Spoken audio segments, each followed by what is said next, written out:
Toute la place des zoologistes est en extase. Ils viennent de découvrir une espèce qui a un système de défense inconnu jusque-là. C'est un stade de l'évolution comme il y en a peu, une technique pour esquiver ses responsabilités quand tout est de ta faute, mais en fait c'est pour faire accuser les autres. Par exemple, la nomination de François-Noël Buffet, un homophobe, au défenseur des droits. C'est pas de la faute de celui qui l'a demandé. Non. Et cela ne sera jamais de la faute d'Emmanuel Macron. Ce ne sont jamais des échecs. Au mieux, on dira que cela n'a pas marché. Dans la nature, certaines espèces adoptent des stratégies de défense super importantes, sophistiquées. Le poisson-chat se gonfle et effraie ses prédateurs.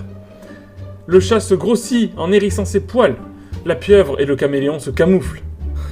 Et chez les insectes, il y a aussi le camouflage, mais aussi il y a des couleurs vives sur le corps, parce que tout ce qui est coloré est dangereux.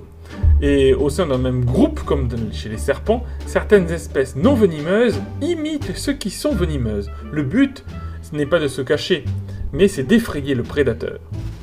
Chez Emmanuel Macron, chaque critique, chaque échec, ce n'est pas sa faute. C'est un lâche qui n'assume rien. Il pourrait se confondre en excuses en prétextant que c'est de la faute de contexte, je sais pas trop quoi. Mais que déni! Expliquer, c'est excuser, comme le chante la valse. Non.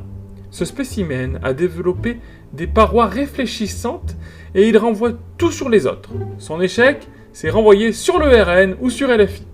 Plutôt sur LFI d'ailleurs que sur les premiers, parce que ces premiers ministres dînent avec Marine Le Pen. Ce spécimen unique en son genre a développé des miroirs réfléchissants sur ses yeux, de sorte que chaque critique, comme la loi asile-immigration, le permis de tuer, la loi du plomb, le non-respect des accords de Paris, la défense des prédateurs sexuels, des propos racistes à répétition, des propos classistes, oui, ça énerve. Et si vous serrez les poings, et que le sang tourne plus vite dans votre corps et que vous avez envie de lui donner une énorme baffe si puissante qu'il faudra chercher sa mâchoire à 20 mètres par terre, eh bien c'est normal. Ces miroirs renvoient toutes ces critiques sur celui qui l'énonce, ou, par défaut, sur la gauche. Ce miroir magique. Alors, n'essayez pas cela chez vous, parce que cela ne marche que lorsque l'on bénéficie d'une autorité, qu'elle soit par la possession du capital, des flux financiers, culturels ou politiques, sur une population qui doit lécher des culs pour survivre. Oui, attendez, nouvelle théorie. Ce système de défense, ces excroissances sur les yeux, lui servent aussi de camouflage. En effet, une conjonctivite a pu arriver à force de lécher des culs sales de personnes sales aussi. Netanyahou, Trump, Van der Leyen, Pouyanné, Le Pen, Bardella. C'est un vaste tête-à-queue de Buffet, Macron, Le Pen, et à force de voir le cul des autres, ils ne voient pas la colère que cela suscite.